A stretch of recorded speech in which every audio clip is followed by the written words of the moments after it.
1941년 12월 7일 일본이 진주만을 기습 공격해서 미 함대에 큰 피해를 입혔습니다. 일요일 아침에 시작된 이 공격에서 일본은 첫 번째 공습에 항공기 177대, 두 번째에는 항공기 167대가 진주만에 있는 미 함대를 공격했는데, 비록 이 두 번의 공습으로 미 태평양 함대가 큰 피해를 입었지만 당시 일본 항모부대를 지휘하고 있던 나구모 주이치 제독은 고민에 빠졌습니다. 이 영상은 이 채널에서 현재 연재되고 있는 미드웨이 해전 시리즈의 후에 연결되는 단편입니다. 1, 2차 공격까지 끝난 뒤 나구모 제독이 했던 고민은 바로 3차 공격의 실시 여부였는데요. 당시 미 항공모함들도 진주만에 없어서 공격을 못한 데다가 이 지도의 오른쪽에 있는 연료 저장 시설 등도 1, 2차에서 공격을 못했기 때문이었습니다. 당시 진주만 공습에 참가했던 항모 6척 함장들은 전부 3차 공격이 가능하다고 말했으나 나구모 제독은 숙고 끝에 이를 포기하게 되는데, 그 이유는 첫 번째로 1차 공습에서는 9기의 일본기가 격추되었으나 미군이 정신 차리고 반격을 하면서 2차 공습에서는 20기가 격추되어 손실률이 대폭 증가한 데다 진주만에 당시 없었던 미군 항모들이 공격 소식을 듣고 일본 항모 공격에 나설지도 몰랐고, 3차 공격 준비부터 진주만까지 갔다가 돌아오는 데는 많은 시간이 소요돼 돌아오는 항공기들이 위험하기 짝이 없는 야간 착함을 하게 될 가능성도 있었습니다. 그리고 진주만 근해에서 더 오래 머물면 함대의 연료가 모자라 당시 예상으로는 구축함 몇 척을 버리고 와야 할 가능성도 있었다고 합니다. 이것들이 나구모 제독이 3차 공습을 포기하고 귀환하게 된 이유였습니다. 일본군은 진주만 기습에서 항공모함 등 모든 공격 목표를 전부 파괴시키지 못했고, 진주만은 이후에도 태평양에서의 미 해군의 중심기지 역할을 계속 수행했기 때문에 일본은 진주만에 대한 추가 공격 혹은 적어도 정찰이라도 계속할 수 있길 바라는 상황이었습니다.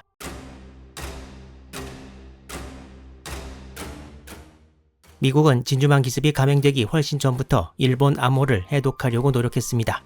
하와이 진주만에 있는 스테이션 하이포라는 곳에서는 전쟁이 다가오던 1941년 초부터 조셉 로시포의 지휘하에 일본 암호를 해독했는데, 이때 로시포 밑에서 일했던 사람 중 하나가 윌프레드 홈즈 대위였습니다.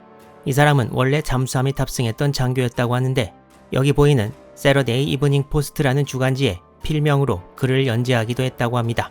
이 사람은 아마도 잠수함에 관련되었을 것으로 보이는 기술적인 글과 함께 잠수함을 이용한 모험 소설 같은 것도 썼다고 하는데요. 1941년 8월 홈즈가 쓰고 이 주간지에 나온 소설의 내용이 수상기를 태평양의 어느 섬에서 잠수함을 이용해 급유해서 원래 항속거리보다 훨씬 더 멀리 가게 해서 적을 공격한다는 내용이었습니다. 그냥 잠수함을 이용해 먼 바다에서 재급유를 한다면 파도 등으로 곤란한 점이 많겠지만 망망대해가 아니라 섬 근처라면 어느 정도 여건이 될 것이라는 생각이었습니다. 또한 기존 비행장을 이용하는 것이 아니기 때문에 적에게 노출될 가능성도 줄일 수 있었습니다. 홈즈의 소설에서는 수상기 12대가 이런 방법으로 4,800km를 날아가 적을 성공적으로 공격했지만, 이 내용이 적에게 아이디어를 줄 수 있다고 생각한 미 해군에 의해 원래 예정일보다 더 늦게 게재되었다고 합니다. 하지만 수상기와 잠수함 콤보로 원거리의 적을 타격한다는 전술은 이 당시 일본을 포함한 여러 나라의 해군이 이미 생각해 놓고 있었습니다.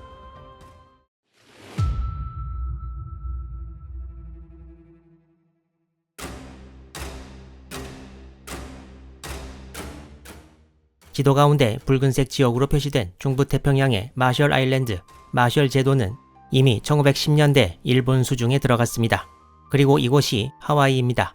마셜 제도에서 하와이 진주만까지의 직선거리는 대략 3,729km로 일본군이 장악하고 있는 마셜 제도에서 항공기를 띄워서 진주만을 공격하려고 한다면 거리가 워낙 멀기 때문에 기체를 버릴 생각이 아니라면 당시 항공기로 왕복은 불가능했습니다. 그런데 한번 재급유를 해서 왕복이 가능하다면 폭격은 물론 정찰 임무도 수행해서 정보를 기지에 가져올 수 있겠다는 생각을 일본 수뇌부가 하게 되었습니다. 그리고 일본군 수뇌부의 머리에 당시 개발이 거의 끝나가던 어느 비행정이 떠올랐습니다.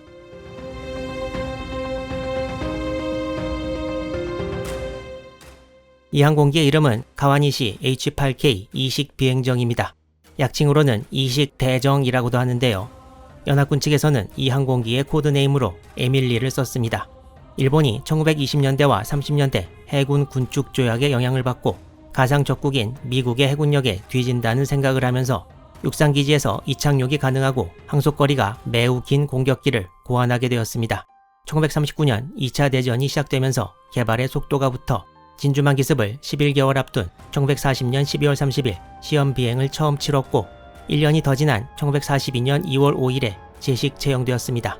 공식 재원상의 이식 비행정 항속거리는 7,153km로 되어 있고 20mm포 5문, 7.7mm 기관총 4문을 갖추었으며 정원은 10명에서 13명, 그리고 최대 2톤까지의 폭탄을 실을 수 있었습니다. 이식 비행정은 미군의 카탈리나 비행정보다 동체 길이가 약 9m 더 길었습니다.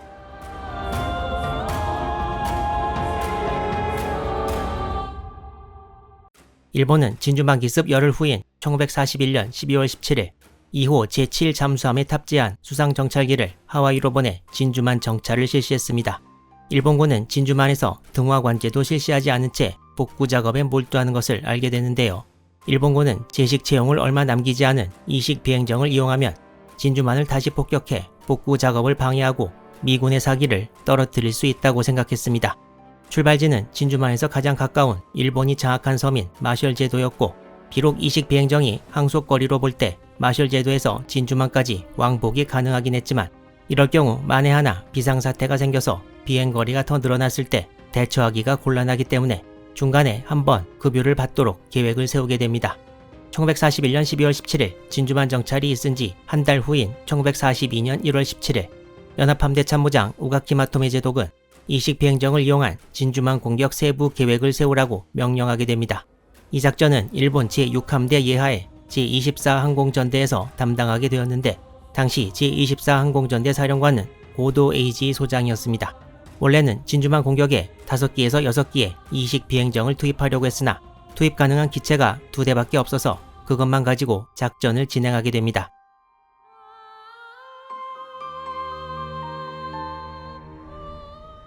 (1942년 1월 25일) 제24 항공전대 수석참모가 도쿄를 방문해 해군 수뇌부와 이식 비행정 진주만 폭격 작전 계획을 논의했습니다. 이 계획의 중요한 부분인 재급유 장소에 대해서는 하와이와 그 북서쪽에 있는 미드웨이 사이에 프렌치 프리깃 쇼울즈라는 환초가 있는데 이곳에 잠수함 3척을 배치시켜 재급유를 실시할 계획이었습니다. 진주만에서 이곳 환초까지는 거리가 약 889km였습니다. 이곳 환초는 1898년에 미국 영토가 되었으나 사람은 살지 않았습니다. 이식 비행정 2기는 마셜제도에서 출발해 프렌치 프리깃 쇼울즈에서 재급유를 받고 진주만을 공습한 다음에 되돌아오는 루트를 잡았습니다. 이 작전에서 급유를 맡은 잠수함 3척에는 이 부분에 수상 정찰기를 넣는 경납고가 있었는데 이곳을 개조해서 이식 비행정에 넣을 연료를 채워 넣도록 했습니다. 이식 비행정을 이용한 일본군의 두 번째 진주만 공격 작전은 K작전으로 명명되었습니다.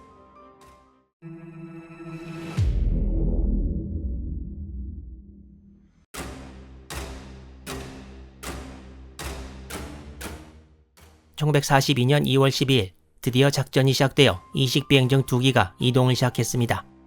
이식 비행정 2기는 2월 12일 요코스카를 출발해 사이판으로 향했고 트럭을 거쳐 2월 14일 마셜 제도에 도착했습니다. 이후 미군의 작전으로 시간을 지체하다가 3월 2일 출발지인 마셜 제도 워제 섬으로 이동합니다.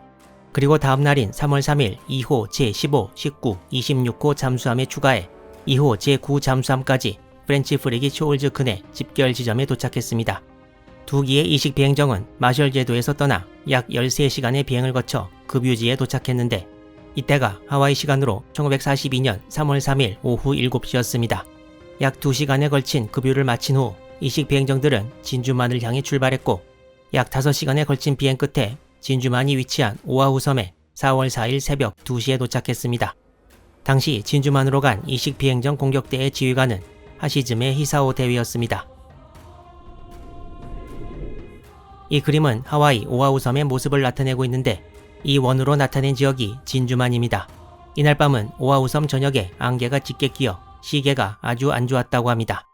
두 기의 이식 비행정은 아마도 북서쪽에서 접근했을 것으로 추측되는데 미군은 이미 이식 비행정들이 도착하기 이전에 레이더로 이를 포착하고 일본기 도착 1시간 40분 전인 오전 0시 18분에 공습 경보를 발령한 상황이었습니다. 이식 비행정은 각각 250kg 폭탄 4발을 장착했고 이를 진주만 복구 현장에 투하할 계획이었습니다. 그렇지만 짙은 안개로 출격한 미군기들은 일본기들을 발견하지 못했고 이제 진주만으로 접근하는 일본기들도 안개 때문에 곤란하긴 마찬가지였습니다. 일본기들이 접근할 때 이미 진주만은 등화관제 상태였고 탐조 등만 밤하늘을 밝혔습니다. 그리고 이때 일본 1번기와 2번기 사이의 통신이 원활치 않아 두 기 모두 안개 속에서 추측으로 폭탄을 투하할 수밖에 없었습니다.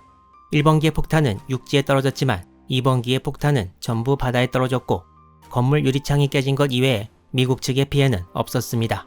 두 기의 일본 이식 비행정은 다시 15시간의 비행을 거쳐 마셜 제도로 돌아갔습니다. 미 해군 태평양 지역 총사령관 니미츠 제독은 간밤에 벌어졌던 깜짝 폭격 소식을 듣고 어떻게 이런 일이 일어날 수 있는지 정보 참모인 레이턴 소령에게 물었고, 레이턴은 항공모함이 몰래 들어온 것이 아니라 잠수함에서 급유를 받아서 왔을 확률이 높다고 보고했습니다. 그러면서 윌프레드 홈즈가 썼던 소설에 대해서도 얘기를 했다고 합니다. 니미츠 제독은 재발 방지를 위해 프렌치 프리기 쇼울즈에 부대를 파견해서 더 이상 일본군이 이곳을 이용 못하게 조치했습니다.